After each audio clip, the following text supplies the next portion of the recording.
மூன்று விதமான ஒர்க் நீங்க பண்ணணும். ஒன்று இந்த ஹார்ட் ஒர்க், கடுமையான உழைப்பு. இன்னொன்று ஹார்ட் ஒர்க், இதயத்தோடு சேர்த்து வைத்து படித்தல். எதை படித்தாலும் இதயத்தோடு சேர்த்து வைத்து படித்தல்.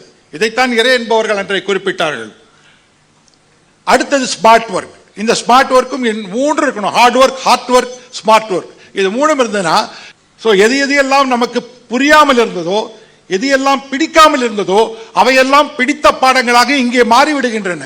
இதே போல நிறைய விஷயங்களை நாம் ஒரு இன்ஸ்டிடியூட்ல போய் படிக்கும் போது நாம் புரிந்து கொள்வதற்கும், நம் சுற்றி இருக்கின்ற நண்பர்களோடு பழகி எப்படி அவர்கள் படிக்கிறார்கள், நாம் எப்படி படிக்க வேண்டும், நாம் எப்படி தனித்துவமாக இருக்க வேண்டும் என்பதையும் நாம் புரிந்து கொள்கிறோம். அது மட்டுமல்ல, இன்றைக்கு இந்தியா இருக்கின்ற சூழ்நிலை என்ன?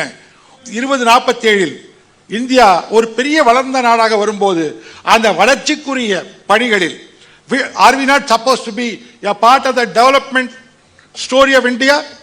இந்தியாவுடைய வளர்ச்சி பாதையிலே நாமும் அந்த கதையிலே ஒரு கதாநாயகனாக இருக்க வேண்டாமா? ஒரு பங்கு நமக்கு இருக்க வேண்டாமா?